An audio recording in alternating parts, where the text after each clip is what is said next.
Hello, hello, everyone. Welcome back. If you're new to me, I'm Shu Allegra. On this platform, I like to focus on my writing journey. And so I am an author and a publisher. I come here sharing stories of other authors who also are writing and sharing those stories with the world and using their gifts and talents to make the world a better place, to impact change in this world. So today I have another friend of mine. So I'll give her a chance to introduce herself and just share who she is and what she does and give us a little bit of background about her story. Yes, yes. Well, God bless you, sis. And I'm just thank you for this great opportunity to share my story. And thank you for inviting me on. And I'm just excited on today. Well, my name is Jaquay Williams. I am author Jaquay Williams. I am a mother of three, a grandmother of two. I'm also an apostle. I am a minister, a worshiper. Glory to God. I had wrote two books. My first book excuse me, From Holiness to Hell and Back Again. And then my Mm, second is And Billionaire Idea with Only Two Pennies. Um, I am an event planner. I am a certified professional life coach. I'm a woman of many hats, yes. minister throughout the world. And but most of all, I am a servant of the Most High God. Mhm, mhm. Amen. Yeah, beautiful. Thank you so much for being here. Obviously, you're busy. You have a lot going on. And Um, I had to say, you look too young to be a grandma. So oh, I am a mother of two. Yes. awesome, awesome. But yeah, so with all that you do, and I'm just kind of curious to find out how did Author Jaquay got into writing? Yes. Obviously you have a lot on your plate with family and ministry. How did Yes. writing come into play for you? Well, I had struggled with depression, mental illnesses. I was that one that tried to commit suicide twice. I was in a mental ward twice. And in 2005, I had my second breakdown, mental breakdown. Now, in that was January, actually, it was January the 1st, New Year's. I Wow. had in 2005, I had a mental breakdown. Within that mental breakdown, I started, and I did not know it was in me, that gift was in me. It was a poetic gift. I didn't know. And so the Lord began to download poems inside of me. And one day, I was going through a lot mentally, and my first poem was "Lord, Why Me?" You know, and so I began to write it. And I didn't even know I can rhyme. Mm, With I can put, I just didn't know that was in me. And so I yeah. began to write, and I said, "Hey, wow, this poem sounds good. It may not be extravagant or big as others, but I was like, this kind of sound good." But then the Lord began to minister to me. He said, "You are going to write a book." And I said, "Well, God, I don't know how that is, because I never had the desire to write." And so I would say maybe like a month or two in, going through that mental breakdown, I started just writing and write. The Lord began to tell me, just write. It doesn't have to be put together right now. It doesn't have to sound, good at this moment. You don't have to worry about the periods or the commas, or, even if you misspell a word, you know what it means, and you'll go back to fix it. He said, I just want you to write. And that's how it began. I had the I would say the writer's gift that in me. It was birthed out through and in the midst of me having a mental breakdown. So that's how it started in 2005.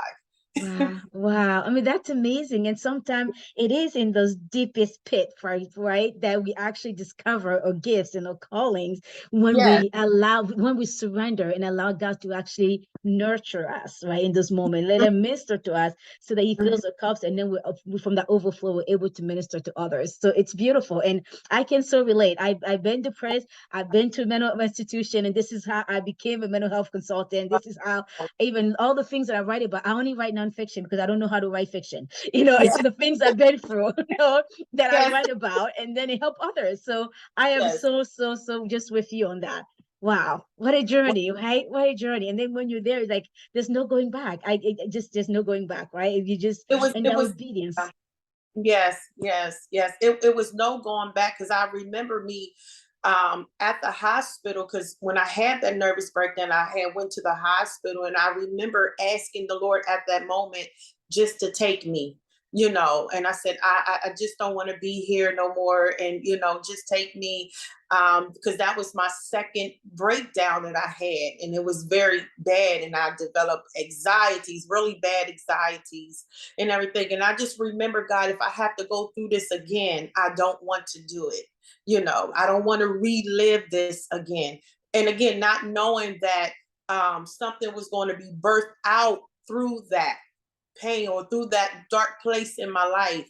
And I went home. I'll never forget after the hospital, I end up, this before they had Ubers, they had cabs and stuff. And I remember falling asleep in the cab, and I didn't, and I just didn't care whether if the cab driver was a murderer. I just didn't care whether I just didn't care. I just didn't want to be here anymore. Well, woke up and the cab driver woke me up and said, "Ma'am, you're home." And I gets out the cab, depressed, sad because God didn't take me.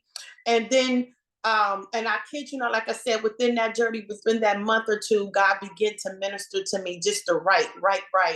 And and again, that's how it birthed out.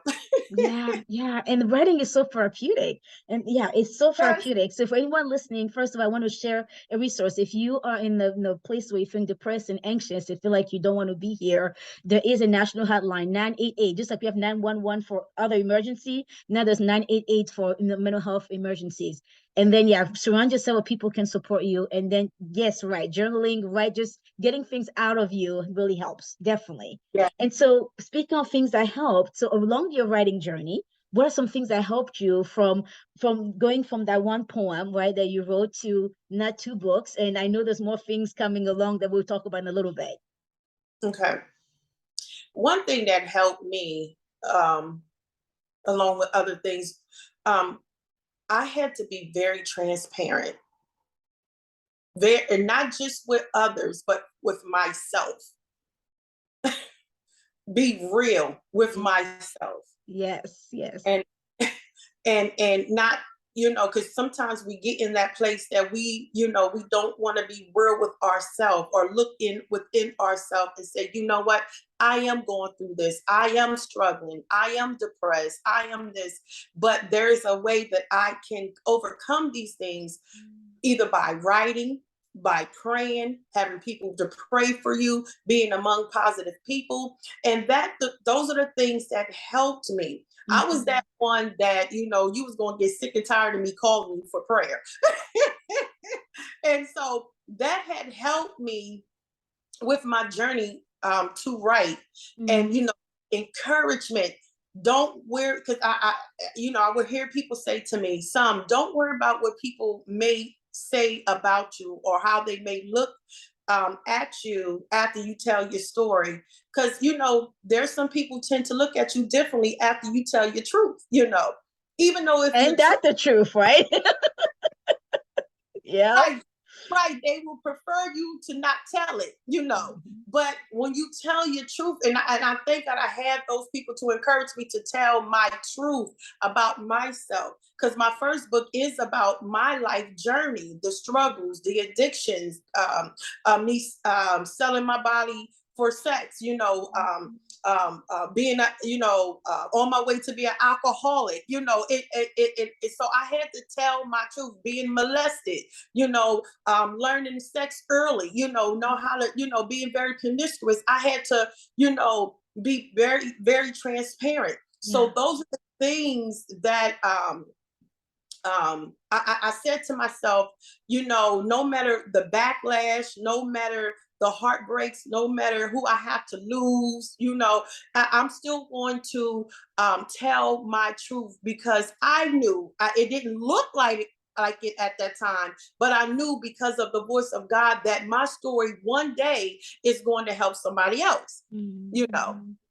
But I had to, the saying, you got to, if someone is not there, you have to know within yourself, there's a helper within yourself, and that is Jesus Christ. He's going to have to, show you how to even come up and stand and be strong, and learn how to trust and love yourself. And that was another thing that, that I had to learn to love myself in this process as well. So those are the things that really helped me throughout this journey, to write and keep going.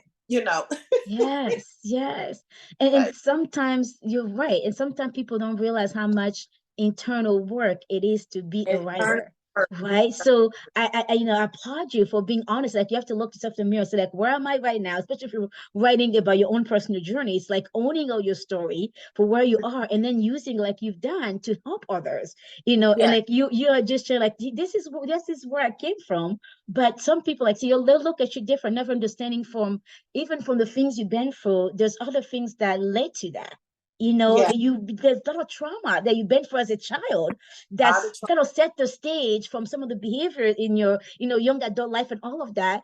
And and you had to kind of go back there and find that little girl, right? And go through that journey of healing, and so that you can be, the minister that you are today, the writer that you are today, who's helping so many people. And some of us don't want to go back and find ourselves back there. We just want, like, I want to, I want to fly and get to the next destination. Like, whoa, go back there, go heal yourself first, so that you can be stronger and take others with you. And it's okay. It's okay to take that one step back and go, and do the inner work. And sometimes I have authors who will come and they're like, oh, I want to write about this journey, like this thing that I accomplished was great. And then they're still working and writing, like, oh, I didn't realize this will bring so many emotions in me. I'm like, exactly.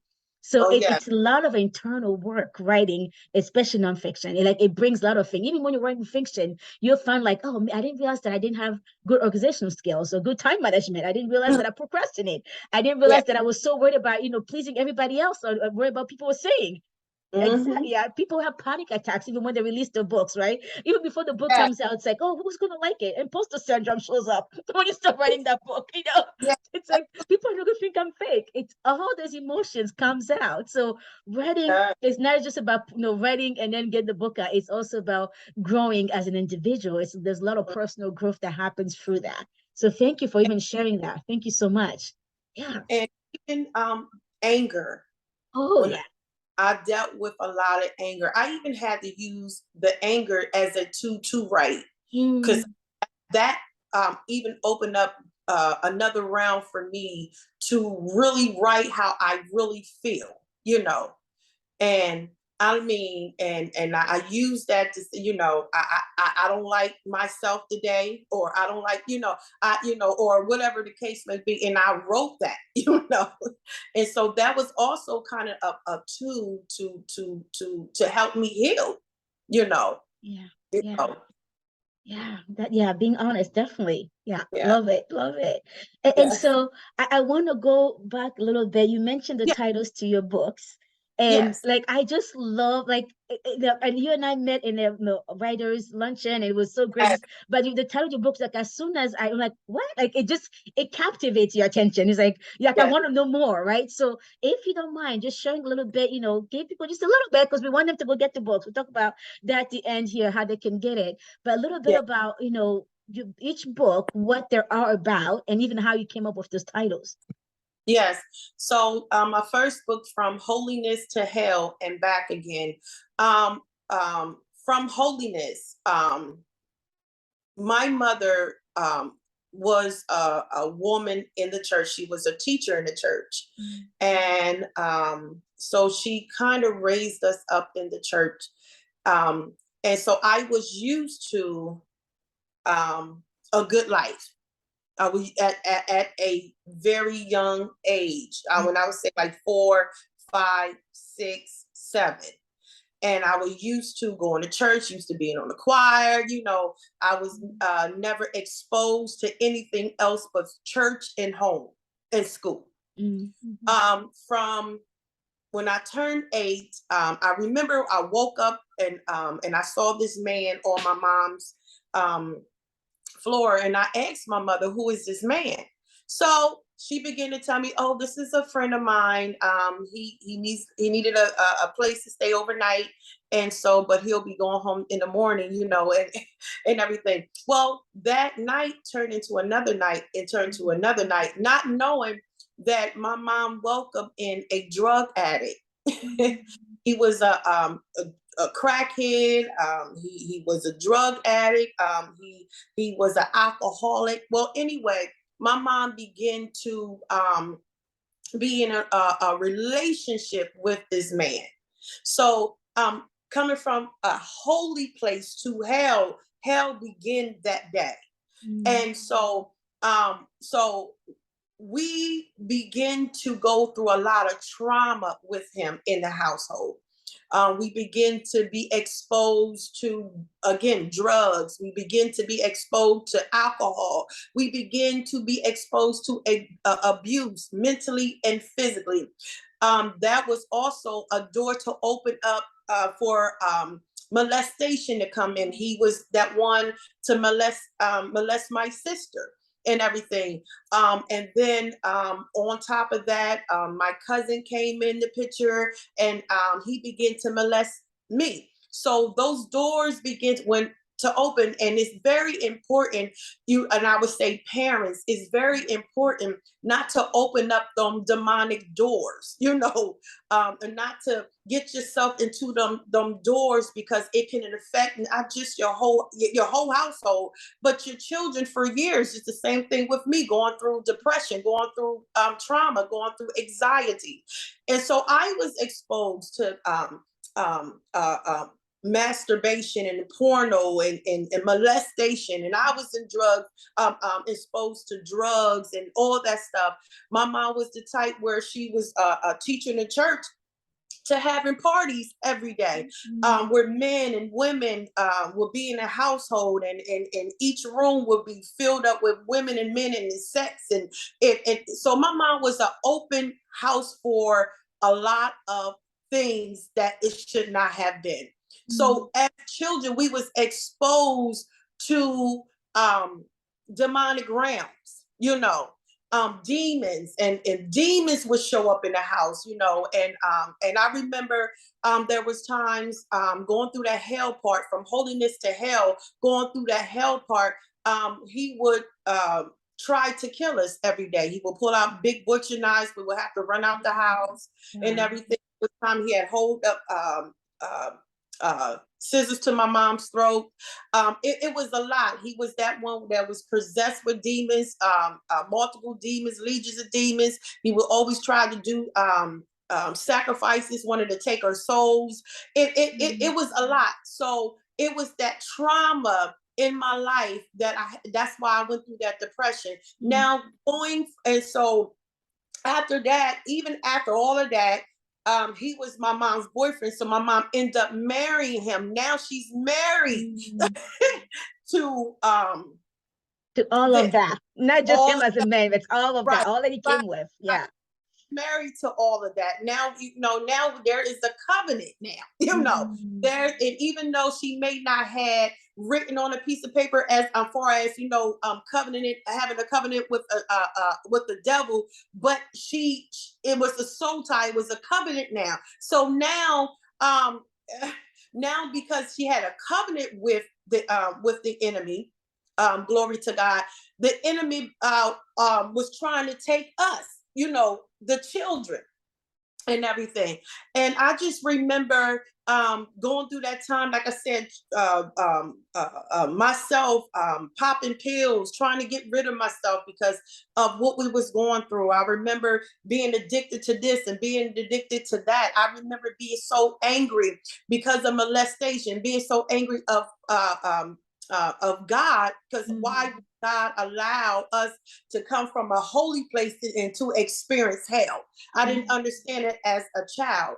And so I rebelled against the Lord. I even told the Lord I was not going to serve him anymore because he allowed me to be molested. He allowed these things to happen. And then, so I went on a rampage. I went on a rampage, giving my body to men for sex. I went on a rampage, like I said, popping pills. I was walking the streets by myself, 3-4 hours of the night, in alleyways. I was doing a lot, and so the Lord had to stop me at 15. Now we're going back to holiness, from holiness to hell and back again. Now we're going back to holiness, where the Lord had to stop me and I mean, he literally stopped me. Boom. I mean, I didn't even have time to, gradually come out of it. He had to stop me because I was going to die, because I was in places and in things that I should not have been in. And so he stopped me at the age of 15, and he was speaking to me at the age of 8, but I was ignoring him. But at 15, I heard him clearly, and he told me, he said, "Give me your life or you die." That's what the Lord spoke to me. Give me your life or you die, because he wanted me to be delivered and be set free, because he knew there was a generation that's going to come that I need to meet, that and need to minister to, so they can be set free. So that's how it all happened. It's a lot within that. I don't have time to talk about everything, but I would say at 15, that's when I truly met the Lord for myself, not through my parents, not through no one else, but I met him personally for myself. And that's my first book. Yeah. And it's a lot. And I like I said, I talk about my story from 2 to 42. So there's a lot in that, And then my second book, a Billionaire Idea with Only 2 Pennies, is basically a beginner's writer book. It's a guide for those that don't know how to start a book, that don't know what to do, So I am just guiding them along. I'm also teaching them the ropes that I went, through, and the loops and the ropes, that I went through. I'm teaching them how to. I'm teaching those how to, plan your day. I'm teaching them about writer's block. I'm teaching them about a lot of things. So it's basically for new beginner writers. And how to plan your book signing. I'm giving them references to different just different things online that worked for me, and so that's what it is. And the Lord spoke to me. He said, just write down in the book your journey, how you wrote your book, and just share it with others, because a lot of people think you have to have a lot of money to write your book, and you don't have to have a lot of money to write your book. Of course you want to pay, but you don't have to have money to start writing your book. You and you are the book. All you need is a piece of paper and a pencil, and start writing. And God will set you up with people that's going to help you along the way. So that will dismiss all the fear and the doubt. Because God, well, yes. Yes, yes. And I think that's really great advice. It just get started, right? And even if it's like I write on the go on my phone, literally, like we all have our phones all the time with us. So I'm always like, an idea comes, I'm like speaking into my phone, as I'm writing. So it's like I take my phone with me and I'm writing as I go. If the doctor's office, the grocery store, I want to say in the park, and I'm at the park with the kids. And yeah, it's like, just get started and you'll be surprised that book will be ready before you know it. That's right. Yeah. And so what is next for you with those 2 books? And I know you're busy with ministry and speaking engagements and such. What is next for you? Okay, so next is for me, and it's been on my heart for some months now, is to write a play. Beautiful. That's awesome. Yes. To write a play about my life journey, um, um, my story, Mm-hmm. my experiences, you know, my ups and downs. Um, that is my next thing, or next for me in my next journey. That's what I want to do. Um, I always had the desire to write a song, but rapping it. Go for it. Go for it. Hey, you know what? I know, seriously, I know a playwright who Yeah. no so a guy who writes, he's also a minister. Love, love, love, love this gentleman. He writes this play, performs them. I even award actually won awards for it. He's actually, Wow.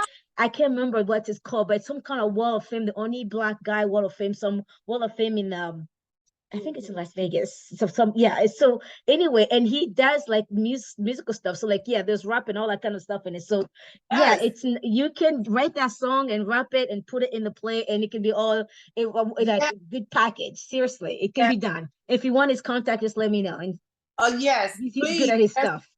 because and because that really been on my heart. Those two things, Right. and the next is even intertwining with that is really tapping into the profession of life coaching. You know, Mm-hmm, mm-hmm, really, really dealing with mental illnesses. And also really talking about Christians that deal with mental mm-hmm. illnesses. Because we don't talk about it in the Don't Christian talk- circles. I No, know. We keep no, hush, hush, hush, and it creates all these extra problems. yeah, I'm with you. So definitely, I would love to link arms with you, and that's why even like I said, I've been on this journey myself. Sitting on yeah, the other side of the chair, of the table, of the couch, or whatever, as the yes, patients, right? And inpatient, outpatient, partial programs, been there for the ringers.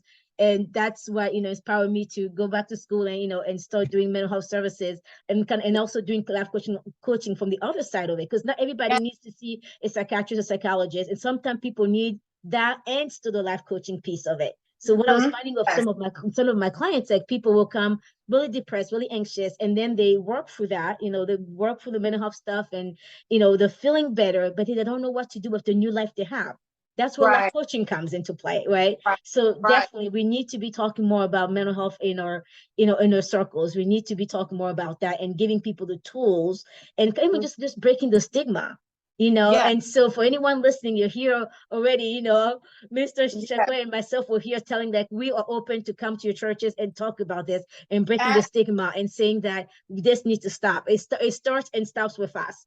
We yes. start the conversation here and we stop the stigma with us open the doors. Churches open doors for people to come and talk about it, having this dialogue and saying, this is happening, but together we can make a difference. We can change this.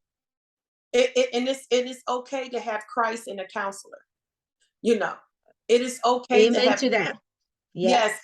a therapist. It is okay. Even those that deals with, like again, depression, anxiety, mental illness. It is okay if they give you or prescribe you some Mm-hmm, medication. mm-hmm, It's okay to take it. Like for me, I was on nerve medication. I was on Prozac. mm-hmm, mm-hmm. I was on a lot of different medications, Yeah. different medicines, um, and I had to be on it for a while. Mm-hmm, But through prayer, fasting, those that praying for me, God delivered me off of those medications. I mm-hmm, didn't need them no more because God started healing me. However, uh, you had people saying, you don't need it, you don't need it, you don't need it. And mm-hmm. at that time, I needed that. Sometimes you need it, yeah. And You you did the work too, right? You've been Yes, working on yourself. Yes, prayer helps, but also you need to do the work. Don't just pray and then cross your arm and you're not taking the time to yes, process those feelings and yes, changing your habits and changing the way you think yes, and think about the world, about yourself, changing the way you interact with people. Oh, that's work. yes. So God will heal, but we need to receive that healing and walk in it. you know Yes. it's And just we like got salvation. It's a gift. And then what you do with that gift is your choice. God already given to you. You need to walk it out. Yes. So I agree with you. And remember, Luke was a physician in the Bible. You know, he was. And so, and again, sometimes God will just heal you right away. Sometimes he'll work through medication. It There is you okay. go. Mm-hmm. It's okay. Yeah. Yes. Thank you for the sharing that. So where Yeah. can people find you? Where can they find your books? Where can they connect with you if they want to invite you to speak at a church or events? Yes. So, well, I'll just give is it okay if I give my Oh email? yeah, whichever you're comfortable with. It's fine. Yes. My email is bookWriter1978 at yahoo.com. And you will also reach me at phone number 717-510-4985. I'm also on Facebook, JT Williams. And I am still dealing with the website That's for right. that. But you can also find my books on Amazon.com, BarnesandNobles.com, BooksAMillion.com, Lulu.com. Even if you just Google my books, it'll pop up on the internet, and that's how you can purchase both of my books. Also, speaking engagements, whether it's preaching or talking about mental illnesses, or you would like to meet you would like me to come to be a part of your event, as far as being a vendor. Those like my Facebook or my phone number or my email, you can reach me through those three, the three things access. You get like I just gave y'all. So, but I'm trying to see what else. Also, I have an oil line. Oh yes, yes. Yes, Talk about that. yes. It's called Heavenly Fragrance Anointing Oils. So I have that. It's also on my Facebook page and everything. And so, again, like I said, I do events. I do, I have authors workshops, you know, and so those are the, Awesome. yes. Awesome, awesome. Yeah, and we'll be sure to share that also in the description here for people watching. So you can just Yeah. click on those links and be, make it more accessible that way. Well, Yes. thank you so much for You.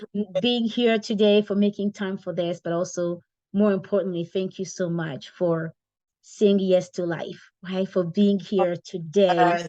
on this Yes. planet Earth and for Yes. all the impact that you have made here on earth because you said yes to life. So thank you. Thank you, Jesus. Yes. Yes. Thank you. Thank you, Yeah. sis, for having me here, having me on. You're such a beautiful person, such a meek and humble person. Um, Me hearing your story um, at the workshop, Uncaged Christian Authors Workshop. Just me hearing your story, it had touched me, and all the things that you have went through, and all the things that God had blessed you with, and bless your hands to do. And I just want to say to you that you are a great asset to the kingdom, to this world, to the community, to the neighborhood. Thank you for also, like, just choosing life, and allowing God to use you.